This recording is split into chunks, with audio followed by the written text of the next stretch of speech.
My name is Elisabeth Myers. I'd like to welcome you to the second International Media Forum, the first one having taken place in 2014. We're pleased to have some of the same speakers back again this year.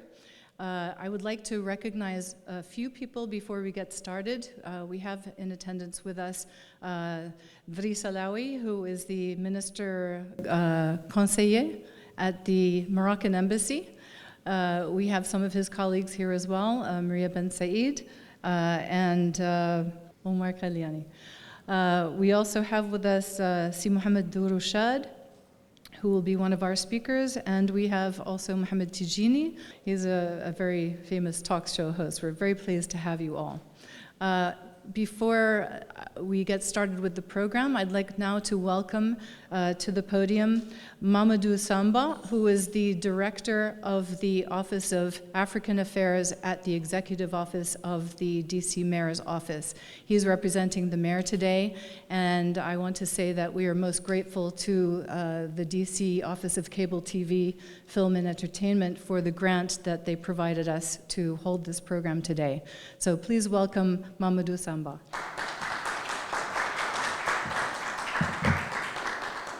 Good afternoon. Bonsoir.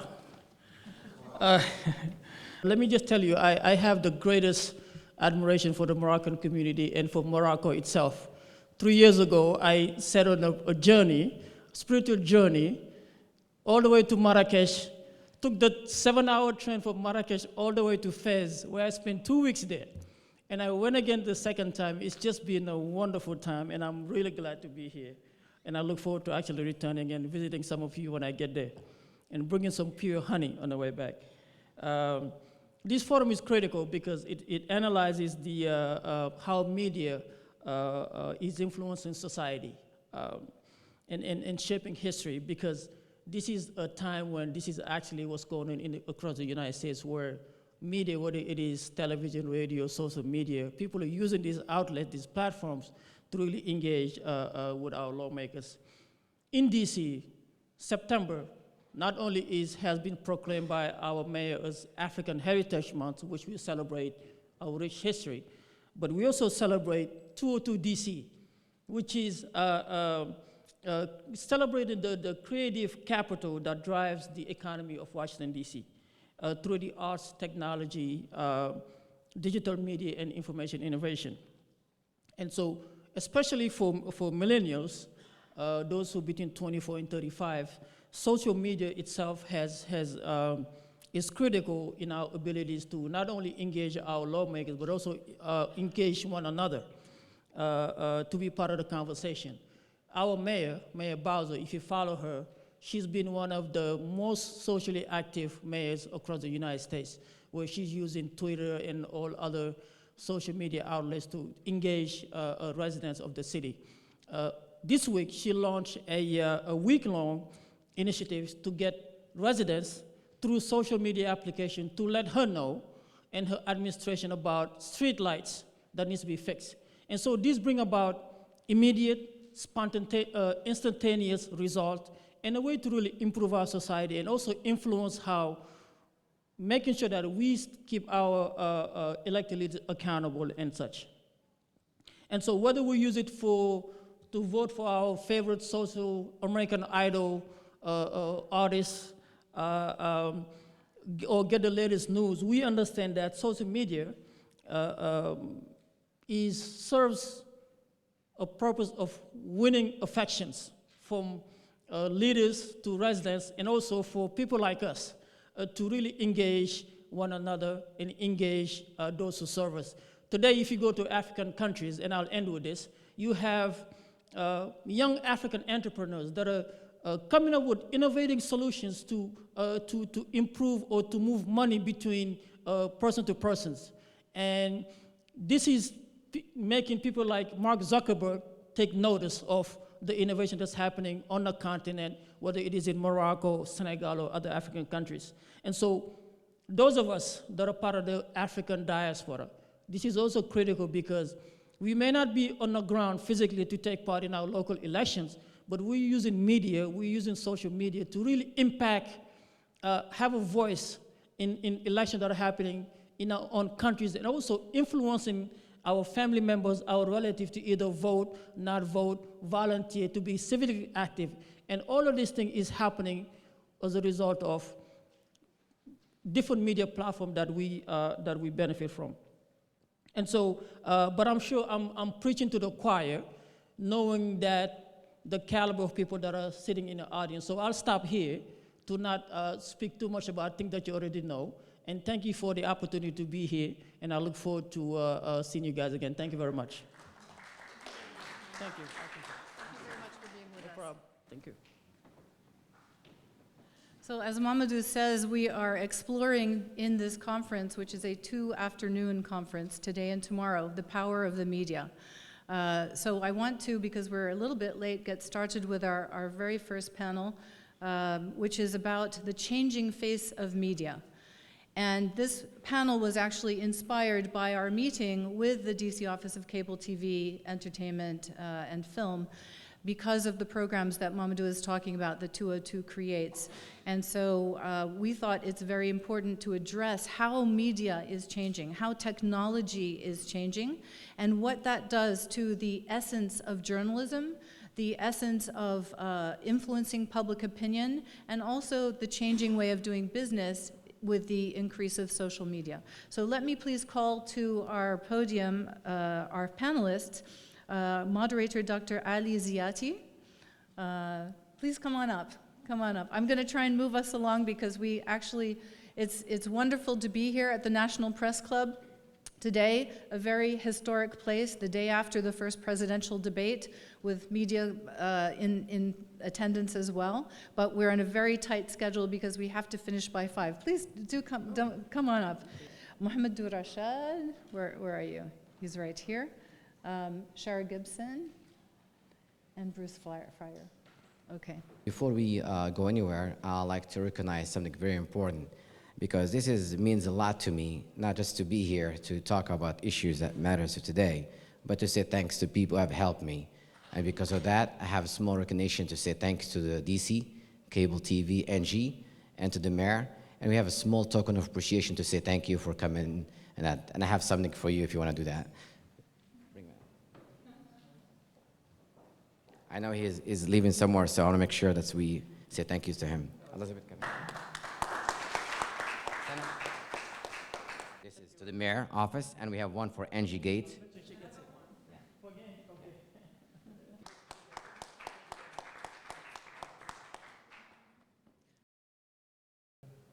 Welcome to the first panel in this international forum, too.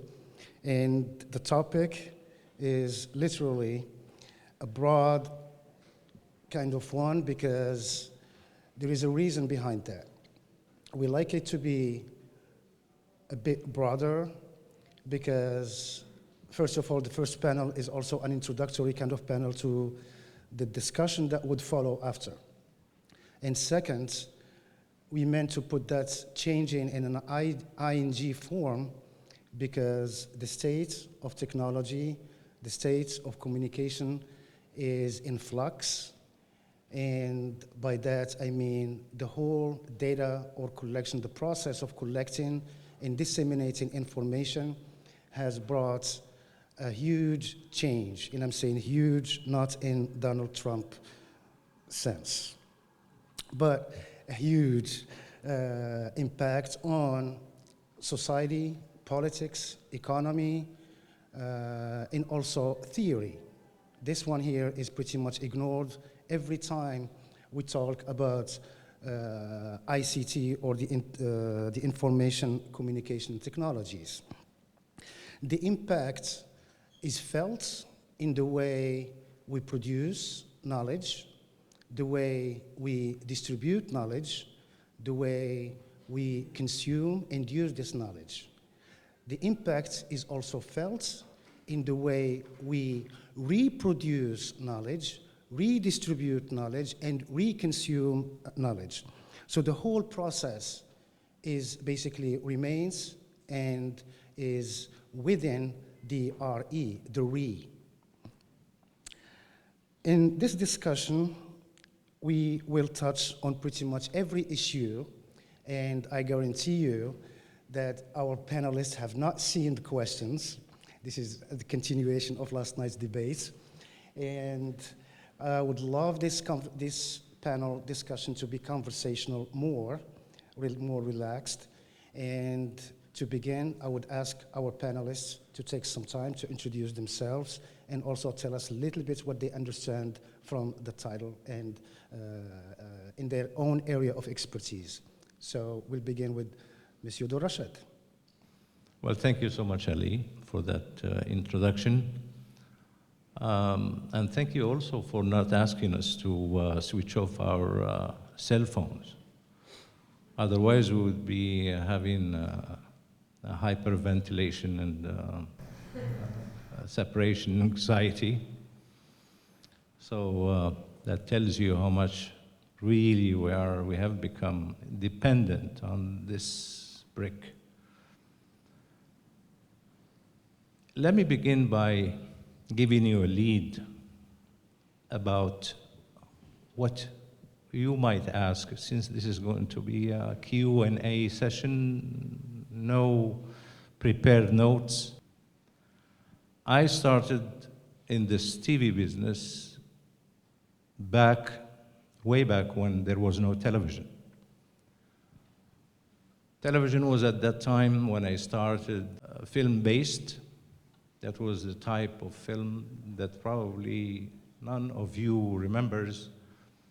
The 35 millimeter was for the cinema, the Super 8 was for the consumers and the amateurs, and the 16 millimeter was for TV. There was no TV to speak of because television was at that time in black and white, and most of the time it was black. So there was a good content there that you could contemplate all day.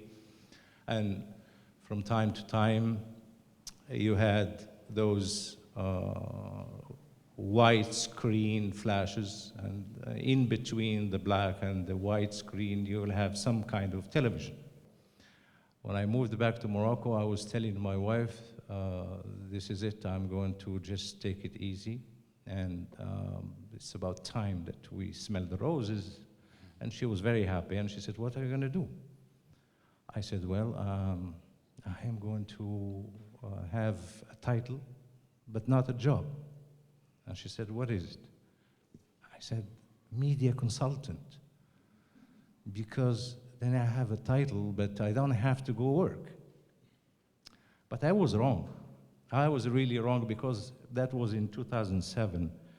And since that time till now, that was almost 10 years, I had some 14 projects that I had to work on.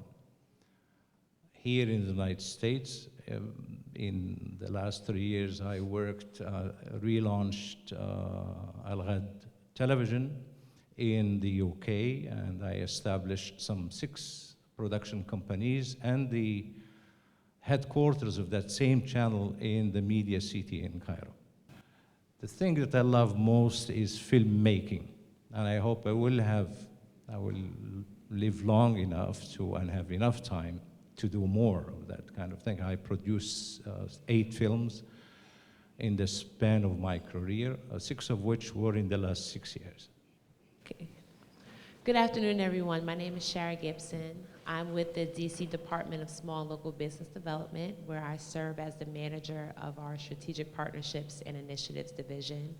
I'm going to be talking to you today from a standpoint on how new media has affected the way that we do business, the way how government interacts with business, and the way how businesses ultimately interact with their consumers.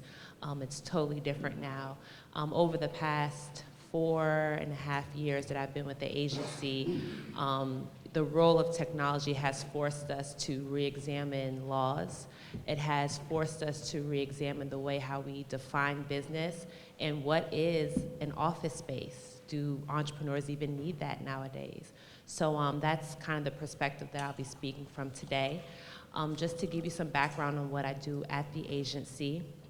I run a portfolio of programs that are centered around training and development for entrepreneurs, whether it's a 10-week training program to help get your business started, to connecting people to loan and financing options to help get their business off the ground. I'm a resource connector and a program manager in that respect. I attended Howard University for my MBA, where I had the opportunity to travel to Brazil and China and really look at how those markets are developing in this time and how technology affects the way how they do business as well. So I'm able to also provide kind of an international perspective on business development. So I'm happy to be here. Thank you for having me, and I look forward to answering a lot of your questions. Thank you. Thank you, Shara. Bruce? Good afternoon. My name is Bruce Fryer, and really honored to share the stage with both of you. And my perspective, so I actually grew up with the television. I don't remember pre-television.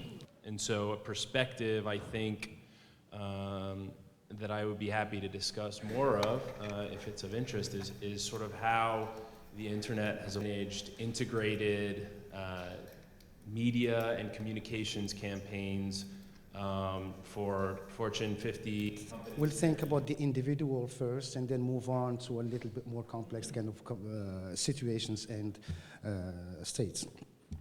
So one of the things that we notice today is the fact that there is an abundance of information, data, everywhere you look. Do you think that the abundance of this information around us is hurting us or helping us? And please think once again in your own area of expertise. Jump in, right in. Well, I'll begin. It's my personal experience. I would say that the abundance of information is kind of like a double-edged sword, in that it benefits us in that we have access to knowledge, which gives us access to people, which gives us access to resources. But the downside of that is that how do you navigate through all of that? How do you decipher what's important, what do I need to pay attention to, what I don't need to pay attention to? So I think it's a little bit of both. I think if you know exactly what you're trying to find, what type of people or resource you're trying to get connected to, then this overabundance of information is golden. I know for me, I like to know everything. So I like to go on Twitter or watch TV and read as much as I can because I can speak intelligently on a variety of topics. So I guess it just depends on what you're looking for and how can you effectively navigate through all of that. Okay. No, I'm happy to jump in also. Yeah, I would agree. It's a great thing, in my opinion. Now, where I think perhaps something of what's behind your question also is, given this abundance of information, how do you cut through it both as a consumer of information and as a brand or a company or as a country? And I think that's really the key, because everyone sitting in this room is bombarded by information all of the time. But whether you know it or not, you self-select where you get that information from. You select the people that you choose to listen to, the people you follow on Twitter, the publications that you read, and the television shows that you watch. So as someone, as a brand or as a company or someone that wants to break through that information, you not only need to understand where your audience is, but you also need to add value. And adding value is something that I think is often overlooked. And that's why you get so much noise and confusion. But when you are able to add value to your target audience, the rest of that doesn't matter. Well, having lived all these years through the development of the technology in the media world, especially, I have first-hand experience looking at everything from the black and white television screen to nowadays, where television is going to, in my opinion, disappear in a few years. Television is no longer going to be the same as we know it. Now, to answer your question as to whether or not the abundance of information is good or bad for us or for societies, I think it's good to a certain point. The infrastructure that is being built all over the world now, and the ultrastructure of IT and the technology is where we all live as users, and we become ourselves inventors, and we have become also content providers. So the citizen, journalist that is, who considers himself or herself a journalist like anybody else, they provide content, whether live or taped, or the people have their own channels, and pretty soon we are going to be feeding information to each other. But there is no control over it, no editorial control, no editorial line. And what we're going to end up with, in my opinion, very soon, by the way, I'm talking about a few years down the road, is an abundance of information to the point that people are going to start being confused about the reality of this world, and we are going to be all living in a cloud and cuckoo land, basically. You want to add something to that? Yeah, actually, real quick, I'd actually like to give a little bit of a rebuttal. I don't have as nihilistic a view. I think that if we conceptualize media in terms of the morning news and FM radio, then I would agree that that is very, very quickly changing. But we are seeing, for example, podcasts are becoming very, very influential. A lot of people are listening to them. They really are becoming the new radio. They are accessible on your phone, on demand, anytime. I personally listen to podcasts in the car now instead of the radio.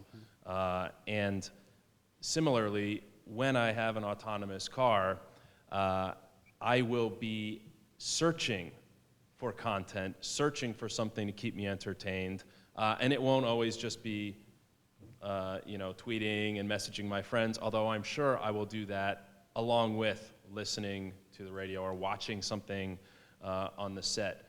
Our media is absolutely creating a more of a divide within the society, to the point that we do not listen to each other at all. In fact, we know what we are exposed to, and we stick to that. And now we are moving from the individual to a society at large. If you're watching Fox News, you are a Fox News community.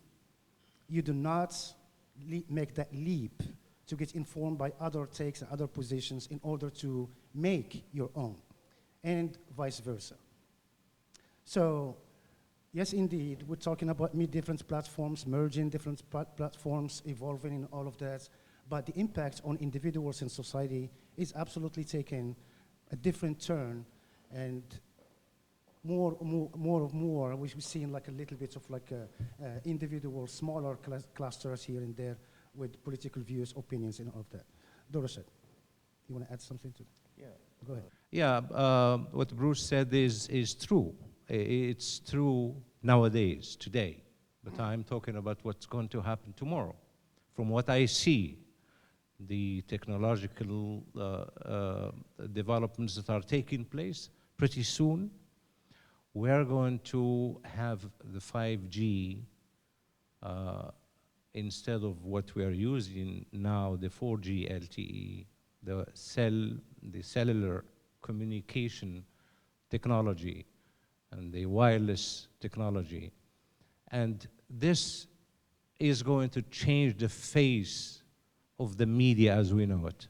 Why am I saying that television as we know it is going to disappear and everything is going to be in something similar to this brick that I'm holding and all of us are holding here? We are going to see in the very near future, every single user is going to be at the same time a consumer and a content pusher, provider. Imagine that now with any cellular phone that we have, we can always get perhaps 50 megabits per second if we are lucky. That's enough to stream a video in HD. But imagine that you are going to be having in your hands a phone with a network capable of delivering 1 terabyte per second. That's 3,000 times the capability that we have nowadays. That will tell you that it's going to be each person with a brick like this is going to become a provider of news as it happens, and a provider of real-time coverage, and all the middlemen, this is how I see it, all the middlemen are going to disappear. The shift has already taken place in this year, in the last conventions in Cleveland and Philadelphia. I'm telling you this firsthand because I was there. I was on the floor of the Republican convention and the Democratic convention, and I've seen the reporters who were there. They were not broadcasting live to their channels, but to their own Facebook accounts.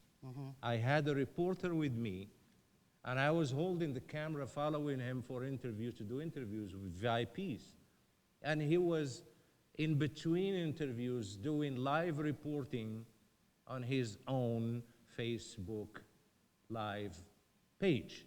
And he had interactivity on the go. And he was answering, texting people, and he was receiving comments from people who were following him on his own channel. So this is tremendous. This is light years, just compressed in a few years. In a few years. This is going to affect the media people and the jobs of hundreds and hundreds of thousands of people, including myself.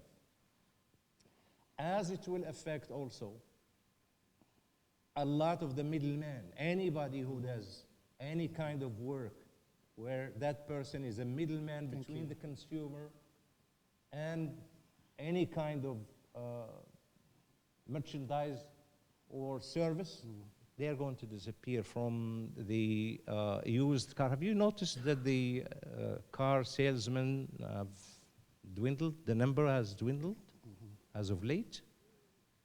This is the technology and the miracle of the internet. Thank you, Mohammed. So one Shara. point that I would like to add, I know we're talking about how media is expanding our reach and it's creating communities and new societies, but the thing that we cannot forget is that there are communities that do not have these. They don't have access to the knowledge, they can't connect to the resources. So that's something that I'm kind of going through right now, rolling out a city program where we're creating this huge movement behind the makers in the creative economy, but what we're leaving behind is the legacy of DC because they're not on this, or they don't have access to this. So as we're talking about, you know, malls might evolve and we're losing this, that, and the other thing to technology, at this time we can't afford to, I don't think, not yet, because we still have to make sure that everyone can move along with that. We're leaving people behind in our evolution of technology. And it's a disservice to all of us because we're not hearing all the collective voices. You know, media I think, is a reinforcement, or reinforces the things that we already think. It's a reinforcement of our embedded ideologies, right? But as we're evolving and people are still trying to get on 3G and still trying to move from a flip phone, we're not getting all the voices there. We're not creating an inclusive society. So that's something that we have to think about as well. Thank you, because Shara, you predicted my next question, because I was going to talk about the information gap within and outside of our borders. And in fact, Dourrachad probably knows that very well. United Arab Emirates and Qatar are, when it comes to the access to technology, are figured among the top 10 in the world. Yet, access based on the total population. And my question is about the quality of the information retrieved. I think that if we don't address that, we will have, misinformed communities, misinformed consumers that can eventually start a movement that we don't want in our society, or can, create other problems within our society because they don't have that access to information. So my short answer is, I think, that's something that government can address. I can say from, the DC government perspective, we have provided resources, through Connect DC for people to have access to mobile computers and Wi-Fi, and really starting a campaign, a public awareness campaign saying, you have access to the internet, you have access to other touch points, not only within your community, but throughout the country. So I think that's something that can be influenced by government. Yes, go ahead. Mr. Dourrachad, and I hope all the panelists will comment. The future you describe strikes me as a dystopian nightmare. And here it would be my concern. If the function of the media is to speak truth to power, then it seems to me that we need very much to preserve long-form investigative journalism. And you only get long-form investigative journalism when you have powerful institutions with the resources to fund it, rather than the kind of the superficial blogging and Twittering and Facebooking that we get otherwise. So my question is there a role in this future that will preserve this kind of this essential long-form investigative journalism that holds large corporations and governments accountable? And if so, how will we monetize it and preserve it? Thank you. We're going to listen to all the questions and all of that, and then I would allow them, the panelists, to answer all in one block. Thank you. Yes. Can you please give her? Is it on? Yes, it okay. is. I will be very brief. Do you think that there is a lack of legislation? You talk, Mr. Dourrachad, you talk about artificial intelligence, and I think that this is a main topic, and that has to be controlled by laws and regularization. What's going on today on this issue in US? Yeah.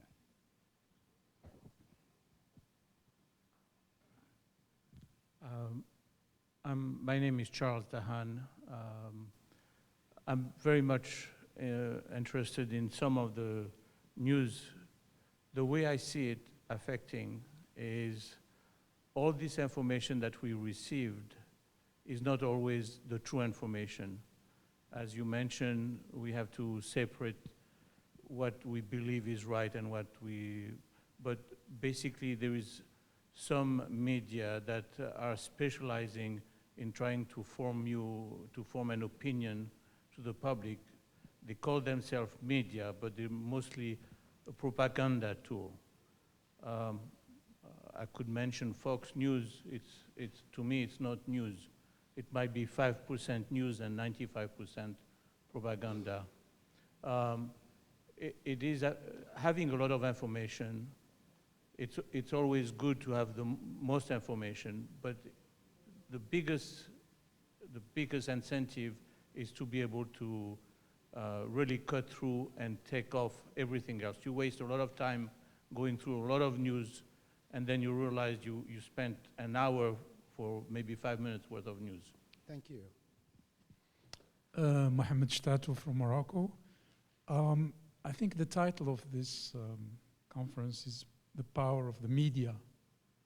And what we are noticing today is that the media has become so powerful that to a certain extent it decides for citizens on many issues, especially when it comes to elections.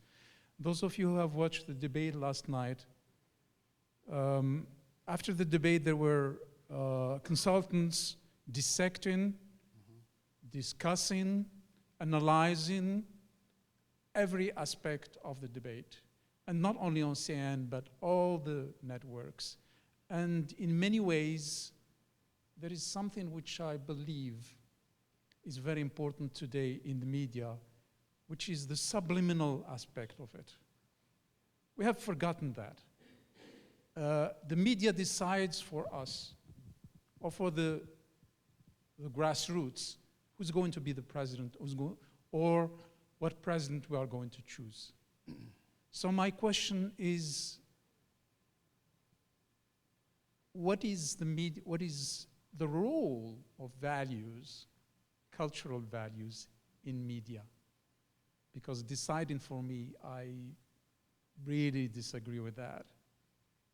So what is the role of values in media? Thank you very much. Thank you so much. I would give you to respond, please, as brief as possible. So go ahead. Shara. Hello.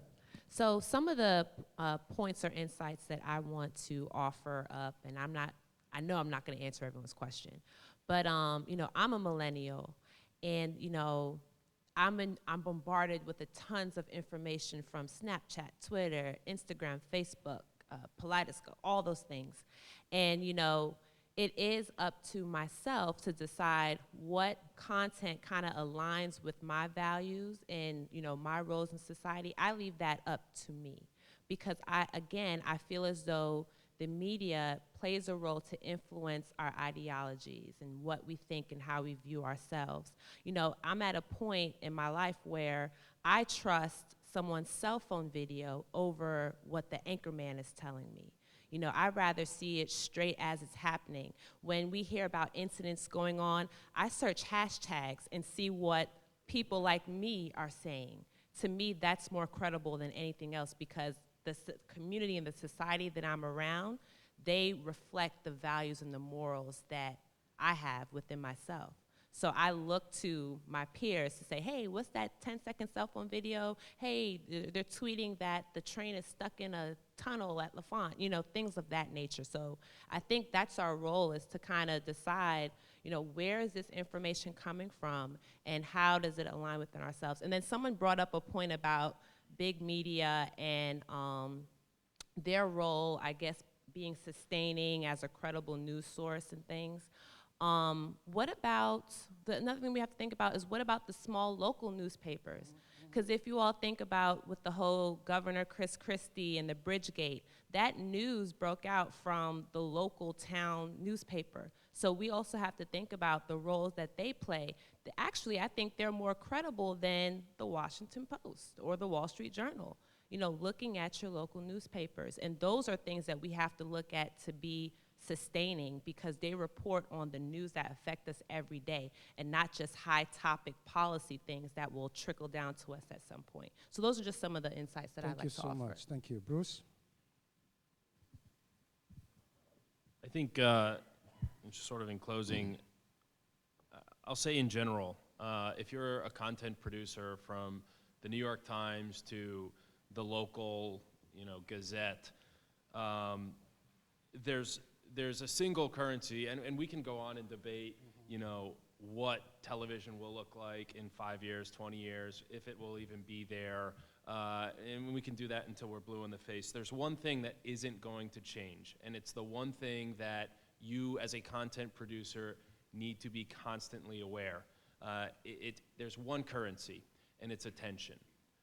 So no matter who you are, whether you're a long-form journalist that has the resources to go and dig into a story for 5 weeks and come out with a scoop, or you're a citizen journalist who happens to have a cell phone in your pocket and be on the scene as news is happening, you will live and die by your ability to go where the attention is. We are seeing that change. We've seen it change already, and it will continue to change. And the people that will benefit from that are the people that are watching and following the trend and anticipating where that attention will be, and those that don't will not benefit. Thanks, Bruce. Mo? I just gave you a name, Mo.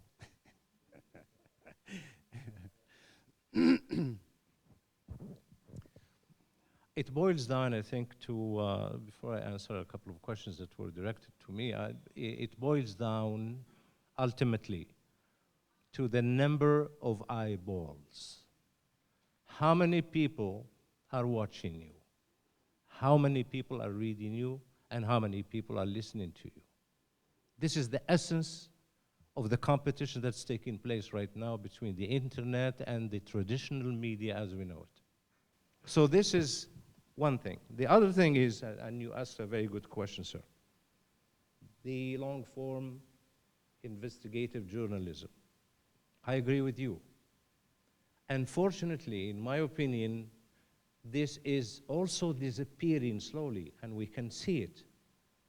And now we all miss Walter Cronkite and Peter Jennings and Ted Koppel and David Brinkley and Barbara Walters and all these people. This kind of journalism is dying out. And I'm sure you have noticed, because currently what we see is the user, him or herself, providing content, providing news coverage, using technology, and we cannot stop that. Unfortunately, if you get the governments involved in this through regulations, it's like stopping progress. It's like coming in front of a train load of technology and stopping it somewhere. In my opinion, it's too late to stop it anyway. As to the thing regarding the values, that was a very good question about the values. I think they have been thrown out the window already. Just surfing the internet, you'll see what I mean. People have no closets anymore. They open their closets and for everybody to see through Facebook, Twitter, what have you. So the value issue also is another major problem that has to be faced by probably through regulations and through some kind of laws, and I don't know if that's good or bad for the technology. Thank you. Dourrachad spoke of his experience at the on the floor, convention floor, and he mentioned like individual journalists actually like feeding or transmitting their own coverage to their Facebook and all of that. This is another attempt by media institutions to individualize itself, and coupled with the media organization and its individuals or constituents, they dominate the landscape. So you may think that the journalist is actually doing the work or to advance his or her career or exposure, but actually it's a common practice in media institutions today. The other thing is about the values of the media institutions. Yes, indeed, the current political economy of things made me question the whole ethics of journalism and the whole values and all of that. And just like Doris had said, it's gone. And I would like to question all of those media institutions at the same time, divert my attention to citizens' individual use of media content than the actual institutions, because it's worth it. It's worth it. I'd like to thank you all for your attendance and above all the panelists. Thank you so much, and as well as the organizing of the International Media Forum, the mayor, and whoever, all of you made this really happen. Thank you so much. The debate continues. Another panel is coming up.